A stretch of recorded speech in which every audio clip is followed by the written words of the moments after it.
Hi, everyone. Lisa Haven here. Well, as most of you are well aware, here in my home state of Arizona, there is a lot happening with regard to our election, specifically Maricopa County, and what's going on with the audit that is now being done. Well, in today's broadcast, I wanted to bring on someone on the inside who really is kind of in the middle of all of this, and that is Senator Kelly Townsend, to give us an update and just all of what they've been going through in regards to the Arizona forensic audit. So, Kelly, are you with me over there?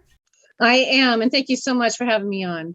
Yes, I am super excited because I've been following what's going on because I'm right here in Maricopa County with this election audit. And I got to tell you, we've gotten so much pushback, Democratic lawyers, the DNC going after it, not to mention what the Maricopa County Board of Supervisors has been doing. But on that note, give us a rundown of some of what you've had to some of what you guys had to go through in order to just even get this audit.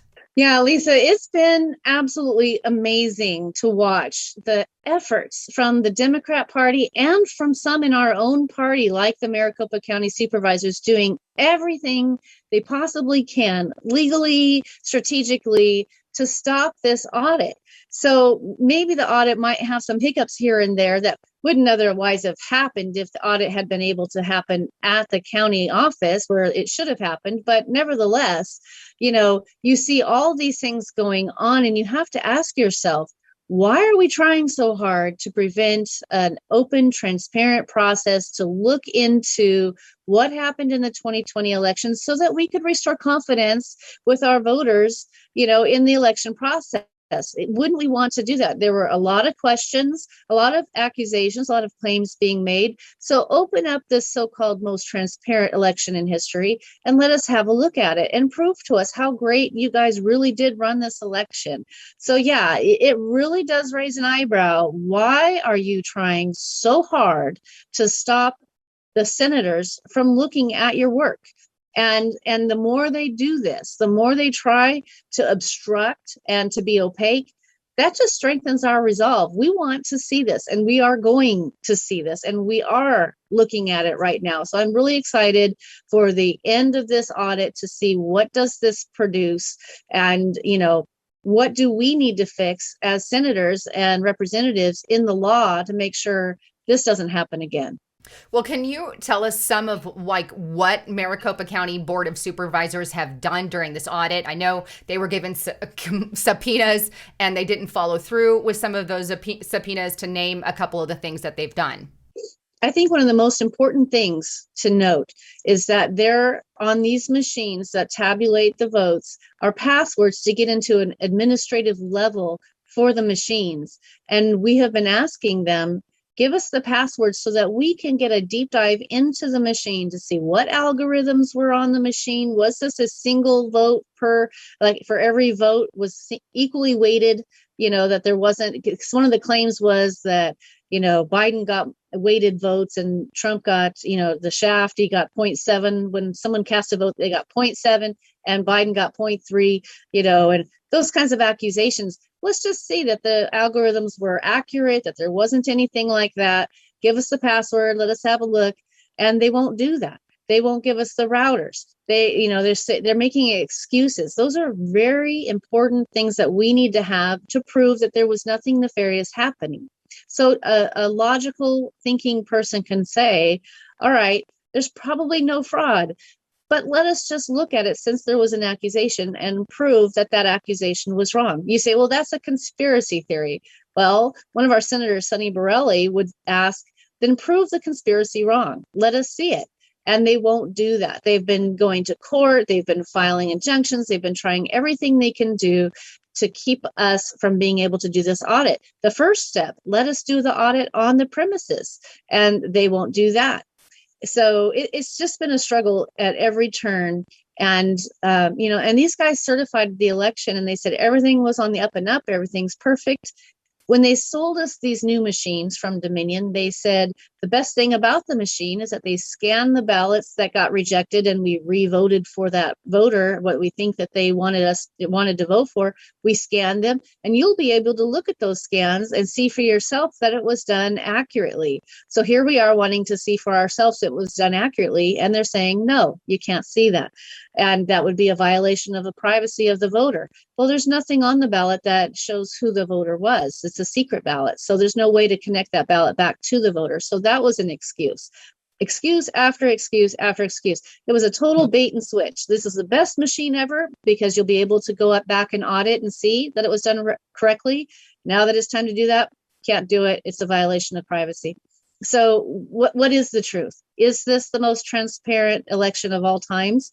I think the transparency here is looking into the people who are trying to stop us from seeing what actually happened. That's what's very transparent. So this is really sorting out those who believe in transparency and looking and auditing, and those who are trying to hide what happened in the 2020 elections. So pay very close attention. Who is out there fighting to get a look into this and prove that it was a perfect election or find where the faults were? And who is working extremely hard to stop that from happening? I agree 100%. I mean, and that's the thing.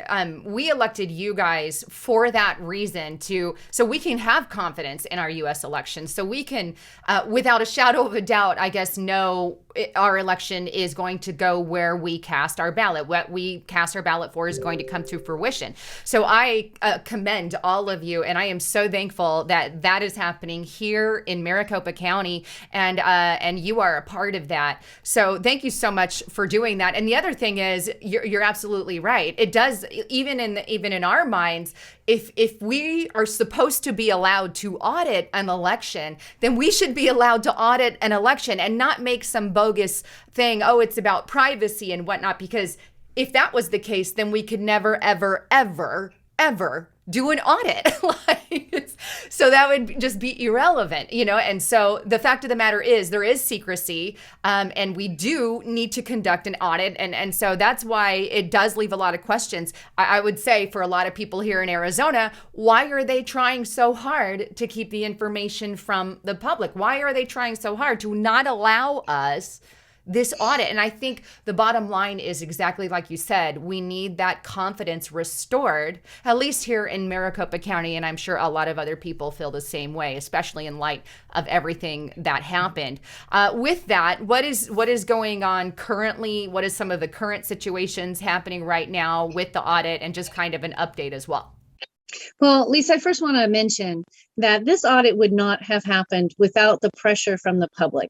Now, from day two, right after the election, I was calling for an audit. I was the elections chair over in the House at the time. I was calling for a committee hearing, bring the county recorders in front of us and answer questions, call for an audit, but didn't get a lot of traction. Then on November 14th, I was out with the public and we were chanting, what do we want? Audit. When do we want it now? And it started building momentum. It was the public's pressure that got this audit to happen. So I want to encourage the people who are watching this video.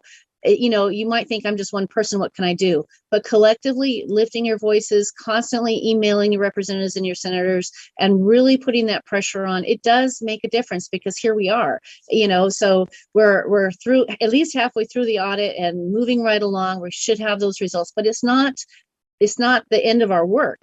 We have other things to do. For example, Facebook, through a nonprofit organization, started giving money to secretaries of state and to county recorders to help run their election this last time. And that's very curious. You have a private company. That would be like China donating money to our secretaries of state to help them run our elections. Nobody would trust it. We would all be very curious as to what their motives were. So here you have Facebook, through these companies and other companies as well, through this nonprofit, donating more than $3 million to our Secretary of State, and collectively more than $6 million to our county recorders. So what I have asked for, and we're going through our budgeting process right now, I've asked for the money that it's going to take for our Auditor General to audit the Facebook money. What did you spend that on, Ms. Secretary of State? And she said she spent it on combating misinformation and disinformation. Well, what did that mean to you? Exactly what did you put out? What were your Facebook ads? What were your television ads? Who got a bonus this year? Who got, who got lots of overtime? Where did that money go? And if it was perfectly on the up and up, then great. But we need to look at it. We need to see how you spent it. So the county recorders and the secretaries of state of all states that received money from these organizations need to audit it. So that's next on my list of things to audit.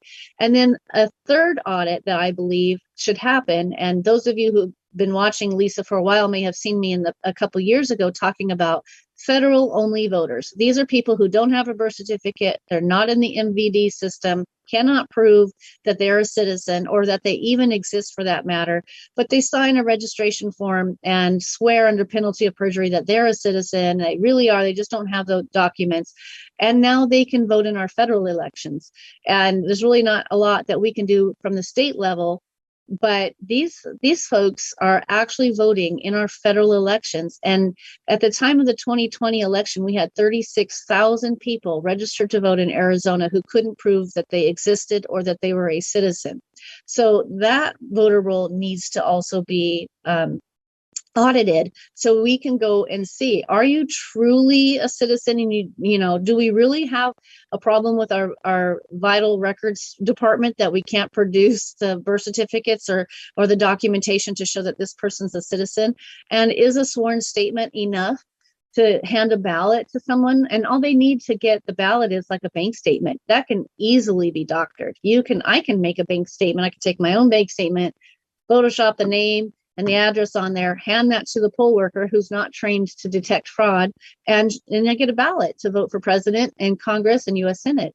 So that's completely inappropriate. And we need to look at this, and we need to audit the names, the addresses, and maybe pay them a visit and see what do we need to do to help you get a full ballot for the entire state and get you verified. And if you actually don't exist, that name needs to be purged off of that voter roll. I agree. And a lot of people here in Arizona don't even know that that's a thing, right? Like it's happening in our state. And I think that's a really good point that you brought up, because it does need to be audited. And if they're signing under penalty of perjury, then we should have a right to look into that and make sure that they are who they say that they are for the sake of our elections, right? And you said so many things in there. You even made mention of Facebook, which is something I've talked about here, how much money that they actually poured into our U.S. elections. And then, of course, we have Katie Hobbs, George Soros funded lady. That's where she came from. That's what she was backed by. I've talked about this on my channel, but so many good points. And I think that also raises a good point for any state as far as what, Mark Zuckerbergs of the world are doing. And should that even be allowed? And so I think these are good ideas that you're bringing to the Arizona Senate here. So thank you so much for that. You bet. Yeah, it's an ongoing effort by many people. I've had a lot of ideas come to me just from people on social media. Hey, you should get these federal only voters and they should have to produce a thumbprint, and I thought, that's not a bad idea. Let's look into it and see, if that's something we can do. Do we have to go to the ballot to allow that, or can we just put that in the statute? Is there some kind of issue why we can't do that? So we've already got that in play. Starting tomorrow, we're going to look into seeing what needs to happen. The point with that is, there's a lot of us down here, but we don't have all the answers. So once again, the public, reach out, communicate with your representatives and your senators at the state level. We're accessible. We're on the social media. I'm on Telegram right now. I'm really enjoying Telegram. It seems to be the place to be for conservatives without any suppression of our free speech. So you can find me on Telegram. I think it's t.me/Kelly Townsend, KELLYTOWNSEND. Pretty easy. Get over there and subscribe to that channel and stay up to date. But we need to network, and we need to be, reaching out to those who are making decisions and communicate. So I really encourage you guys to do that. It's so important, and we're making headway. Even our state GOP chairwoman Kelly Ward reached out to Donald Trump and told him about the federal only voters issue, and he immediately realized this is a problem, and he's telling her, and she's brought it back to me, keep pressing to clean that issue up. But that's going to take Congress to completely fix that. But there's a few things we can do here from the state level to try and stem that. But I do think an audit is most appropriate right now on that. I agree wholeheartedly. And as far as Telegram is concerned, I'm going to throw up the Telegram page. Make sure you guys get on over there and subscribe. As you know, Kelly Townsend's talking about the censorship we experience. That even includes people like her. Our senators and our leaders are obviously being censored as well. So check it out on Telegram. But with that, Kelly, too, can you tell us, in your opinion, because right now there is like 100 lawyers, even Hillary Clinton's lawyer is they're just throwing everything in the kitchen sink at you guys right now with this audit. There is, fear, I guess, from citizens here in America that are they going to be able to finish the audit? So do you have confidence that they'll at least get to that point? That's an excellent question, Lisa. And we have a lot of people very worried about to what lengths people will go to stop this audit. So we're getting close. I do think that if everything goes as planned, we will have results here very soon, and I anticipate the other side to continue to try to, go through the courts to stop this. And, I don't see how they do.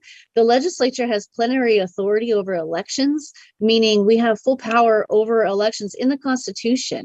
So, like I said, this is the first time this has ever happened, for a legislature to do an audit. I don't think people realize that we do have the power to do this. And so the other states are starting to take notice and getting prepared to do their own audit. So this is spreading. So yeah, I anticipate a result. And I think that we should try to duplicate that result with all parties present. It's up to the courts on what to do once we have our results, but I expect them not to accept it. So under those circumstances, I imagine we would have to duplicate it again, but we'll see, maybe they will accept it. But what we need to do is we need to be fixing the things in the law to prevent this from happening again. I had 18 bills specifically for elections this year. Half of those didn't make it past the chairwoman, Michelle Ugenti Rita. I don't know why, but she killed half of those bills. And then the few bills that did make it over to the House didn't get past the Speaker of the House. But he has since changed course, to his credit. And he's hearing some security measures in one of my bills here soon. So we've had the issue with our governor vetoing bills until he gets a budget. So now we have to deal with that. I might just take the language from that bill with the security measures and put it in the budget so that the governor can't just say, well, I'm going to not hear those bills. Once we do the budget, everybody goes home immediately after. So I'm worried that if we do the budget first, like the governor wants, we won't get to the election security bill. So my strategy is just put that language in the budget and then we will all be happy. So I think we'll get it. We've recovered many of those bills that died in the government committee. We're bringing them back, and I have support from everyone. So I think those will happen. And I think going forward to the 2022 election, we will have more security measures in place so that people can have better confidence to vote and cast their ballot and know that that vote won't be negated by somebody else's cheating ballot. So, I think we're on the right track, and it's just a matter of getting to where we need to be. So we're still going ahead, forging ahead, and making sure that happens. Well, that's really good news, especially in our hometown here. Now, have you or other leaders that are involved in this audit and, have any of you experienced like harassment or threats or anything of that nature? Yes, we have. And especially the person I'm thinking of right now decided not to put that out into the media because I think that's what these groups want, in wanting attention. And so we just keep going. That's been part of the job since I've been elected is being harassed, threatened, people show up at your house or whatever. But when you have a sense of duty, you just do it anyway, and you just move forward. And we have protection, DPS is here for us. And so I'm not really worried about it. It's a Second Amendment state. So if something were to really go sideways, I think almost all of us, if not all of us, are protected. So it doesn't deter us. It's not going to scare us into not doing this. That's good to hear too. Like, I pray for you guys daily. So keep them in prayer for all you listening out there. Just surrounded in prayer through this crazy time that we're all going through together. Also, in conclusion, is there anything else that you can share about the election that, you're anything on that? Well, I think that look forward to having some results. I don't know how much after they quantify it, but if I were a betting person, I would say we are not going to have a result that says this was 100% pure, good election that with no problems. I think that we will see some issues, and where we go from there, it'll be interesting to see, because once again, this has never been done before, but this legislature is exercising its plenary authority under the Constitution to audit. We have subpoena power as legislators, and we have used it. And we have county supervisors who are resisting it. And I hope that the perpetrators that if they've done something will be held accountable. You and me both. Well, with that, where can people get a hold of you, your website, and all that information? Right. My website is kellytownsend.com. So that's KELLYTOWNSEND. kellytownsend.com. I am on Facebook. I'm on Twitter. And mostly right now I'm on Telegram. So I would recommend Telegram just because they don't stifle your speech and say what you got to say. And, so get yourself over there and get an account and sign up for my channel. There's other channels on there too, as well. Really great channels to keep informed. Liz Harris is a really good channel. EZAZ.org is another really good channel. And there's a lot of opportunity to have your voice heard, because we want to hear it. We want to know how you think, what your ideas are. If you're not happy with us, tell us. We need all the feedback so we can do our jobs better. So head over there to the social media, join on to the Telegram, and I'll see you over there. And I'm going to leave all that information in the description box below, all the links that she just referenced. So check them out there. Well, thank you so much for coming on, Kelly. I truly appreciate it. And I want to bring you on for sure after everything comes to a conclusion with the audit. Yes? You bet. Absolutely. Absolutely. And if there's no problems at all and we're proved wrong, then great. The goal is to restore your confidence so that you'll go vote, because we need you to vote. I've heard so many people say, why bother? I'm never going to vote again now. Well, then they win. They win when we do that. So my job is to restore your confidence. We're working really hard to do that. It's not going to happen overnight, but we are working away, making sure that we plug those holes. And then we have a look at possibly overhauling this whole system. And these machines, even the voter village in the DEF CON conference, that conference where the hackers go every year and they try to hack into stuff, they said these voting machines are lame, and we can, in an hour's time, we can be in them. So you need to do a deep forensic audit if you're going to use them. Well, that's what we're doing. And maybe we ought not to use those then if they're that lame. Maybe we need to look for a different way. Maybe we need to go back to the old way. We're getting a lot of feedback. One day, one vote, no machines, go back to paper ballots. So we're all looking at what's possible, what's feasible, and we want you to vote. So we have to restore your confidence. So hard at work doing that. And hopefully by next year, we'll be on our way. And that's what I would do. Go back to the paper ballot and good with that. Because, the machines over the years, you kind of lose confidence, but yeah, we'll see what happens. Yep. All right. Well, thank you so much for having me on, Lisa. I really appreciate you helping us get the word out. Yes. And thank you, Senator, for coming on. I truly appreciate it. Well, that was Senator Kelly Townsend, and I'm Lisa Haven signing out. Real quick, before I let you guys go, I just want to say that I was so super stoked to have this interview with Arizona Senator Kelly Townsend today, because she's really been one of the people on the forefront of what's going on with this audit here in Arizona. Just one of the people that is really in the mix of it all. So please make sure you follow her on her kellytownsend.com website, or she's got a YouTube channel. I'll include all of that in the description box below. So make sure you follow her. Also, I want to ask you guys to please take this poll. I'm going to throw the poll up on the screen with me here, but here it is. And it's basically asking the question, if the election was held today, who would you vote for as the Republican primary for Secretary of State? And you can see the list of people running there. So please check out that poll and take that poll for us. That is going to be in the description box below. The link to that poll will be there. So click on it, take it. I'm also going to be putting up on my community tab that poll as well. So you can also check it out on the community tab as well. Anyhow, I love all of you. Thank you again for listening to the interview and just being a part here of my YouTube channel. I truly appreciate it. And don't forget to subscribe. For whatever reason, YouTube loves to remove people's subscriptions.